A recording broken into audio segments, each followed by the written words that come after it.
बिहार में विधानसभा चुनाव होने में अब काफ़ी कम समय बचा है। सितंबर के अंतिम में चुनाव आयोग तारीखों की घोषणा कर देगा और उसके बाद अक्टूबर और नवंबर में विधानसभा चुनाव होगा। यानी आप मान कर चलिए कि अभी से 3-3.5 महीने का समय बचा है। बिहार में इस बार विपक्ष की तरफ से मुख्यमंत्री कौन बनेगा और बनेगा या नहीं बनेगा, ये असदुद्दीन ओवैसी तय करने जा रहे हैं। और अगर तेजस्वी यादव को बिहार का मुख्यमंत्री बनना है तो असदुद्दीन ओवैसी की पार्टी AIMIM के बिना वो संभव नहीं रहने वाला है। आप ये पूरा वीडियो देखिए, उसके बाद आप भी इस बात को मान लेंगे कि असदुद्दीन ओवैसी के पास इस बार बिहार में सत्ता की चाबी रहने वाली है। तो अगर आप चैनल पर नए हैं तो चैनल को सब्सक्राइब कीजिए। मेरा नाम है अभिषेक और आप देख रहे हैं भारत जंक्शन। मैं आपके साथ छोटे छोटे 2 आंकड़े शेयर करने वाला हूँ। इसके बाद आप खुद तय कीजिए कि असदुद्दीन ओवैसी इस बार 2025 के बिहार विधानसभा चुनाव में कितने महत्वपूर्ण साबित होने वाले हैं, खासकर इंडिया गठबंधन और तेजस्वी यादव के लिए। सबसे पहले बात करते हैं 2015 विधानसभा चुनाव की। 2015 में असदुद्दीन ओवैसी की पार्टी AIMIM पहली बार बिहार में विधानसभा चुनाव लड़ी थी। लगभग 6 सीटों पर चुनाव लड़ी थी और ज़्यादातर सीमांचल के इलाकों में लड़ी थी चुनाव। किशनगंज, अररिया, पूर्णिया, कटिहार के इलाके में एक भी सीट नहीं जीत पाई थी।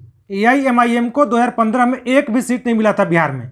लेकिन जहां जहां उन्होंने चुनाव लड़ा था 10 से 15% वोट उनको मिला था। कुछ सीटों पर जैसे कि कोचाधामन, वहां पर 2nd नंबर पर रहे थे। किशनगंज में 3rd नंबर पर रहे थे, लेकिन एक भी सीट नहीं जीत पाए थे। एक सबसे महत्वपूर्ण चीज आपको ध्यान रखना होगा कि 2015 के विधानसभा चुनाव में लालू प्रसाद यादव और नीतीश कुमार एक साथ आ गए थे। JDU, RJD और कांग्रेस का गठबंधन हो गया था।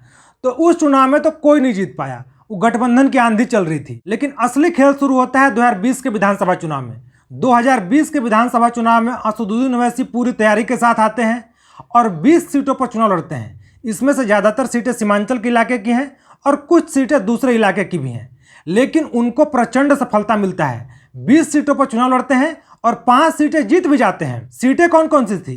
किशनगंज, कोचाधामन, अमौर, जोकीहाट, बैसी और कई सीटें थी। लेकिन एक बात आप जरा गौर कीजिएगा कि 20 सीटों पर AIMIM चुनाव लड़ी, 5 सीटों पर जीत भी गई, लेकिन बाकी जो 15 सीटें बच गई वहां पर भी उनको काफी अच्छा खासा वोट मिला था। और वो वोट इतना काफी था कि इंडिया गठबंधन के कैंडिडेट को हरा सके।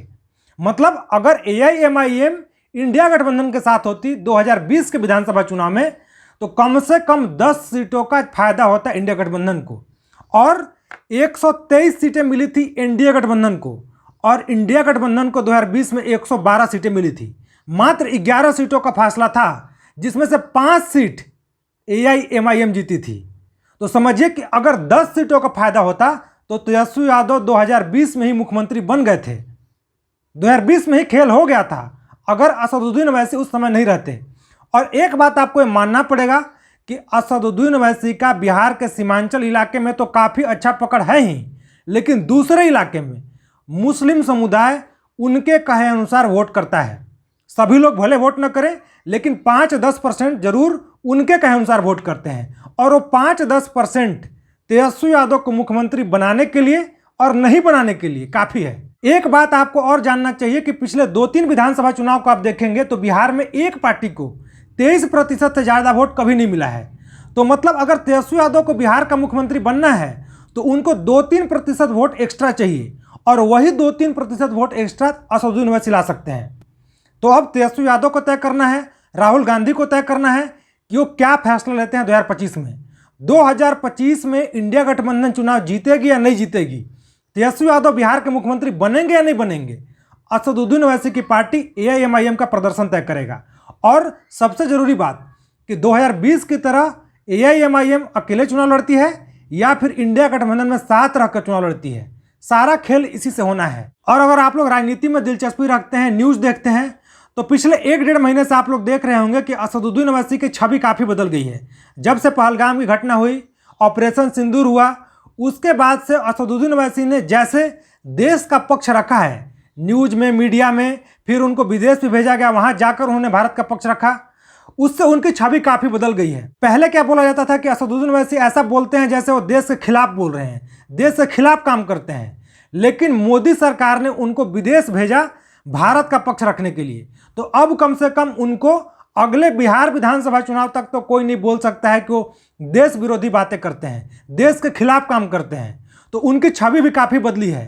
और यही कारण था कि पहले जो मेन स्ट्रीम की पार्टी थी आरजेडी, समाजवादी पार्टी, कांग्रेस, उनसे दूरी बनाकर रखती थी। वे लोग नहीं चाहते थे कि असदुद्दीन ओवैसी के साथ गठबंधन किया जाए ताकि बाकी लोग उनको वोट करने से कतराएं। तो कम से कम अब जब उनकी छवि बदल गई है तो अब तेजस्वी यादव तो बिल्कुल तैयार बैठे हैं उनके साथ गठबंधन करने के लिए। न्यूज रिपोर्ट के माध्यम से पिछले कुछ दिनों से जैसे चर्चा चल रही है, तेजस्वी यादव एआईएमआईएम को 20 से 25 सीट देने के लिए तैयार हैं बिहार में, लेकिन राहुल गांधी को अंतिम फैसला करना है। अगर कांग्रेस तैयार हो जाती है तो आप मानकर चलिए कि असदुद्दीन ओवैसी इंडिया गठबंधन में रहकर बिहार में विधानसभा चुनाव लड़ेंगे।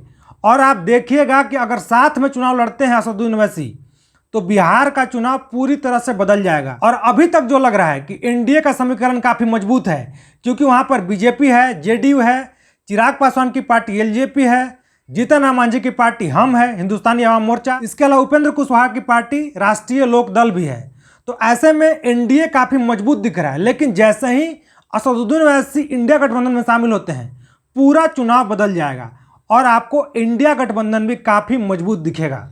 तो आप लोग इसके ऊपर कमेंट कीजिए कि आप लोगों को क्या लगता है कि असदुद्दीन ओवैसी का फैक्टर कितना महत्वपूर्ण रहेगा इस बार बिहार के विधानसभा चुनाव में। और तेजस्वी यादव को मुख्यमंत्री बनने के लिए जो 2-3% एक्स्ट्रा वोट चाहिए, हर विधानसभा चुनाव में उनको 2-3% वोट शेयर कम रह जाता है, तो जो उनको एक्स्ट्रा पुश चाहिए 2-3% का, उसके लिए क्या असदुद्दीन ओवैसी को इंडिया गठबंधन में शामिल होना चाहिए? क्या कांग्रेस को मान जाना चाहिए कि असदुद्दीन ओवैसी को इस बार इंडिया गठबंधन में शामिल करना है बिहार विधानसभा चुनाव से पहले? आप लोगों की जो भी राय है कमेंट करके बताइए। साथ ही बिहार चुनाव से संबंधित न्यूज के लिए, अपडेट के लिए, विश्लेषण के लिए, और जब बिहार में विधानसभा चुनाव होगा तो इस चैनल पे आपको ग्राउंड रिपोर्ट भी देखने को मिलेगा। तो भारत जंक्शन चैनल को सब्सक्राइब जरूर कीजिए। धन्यवाद।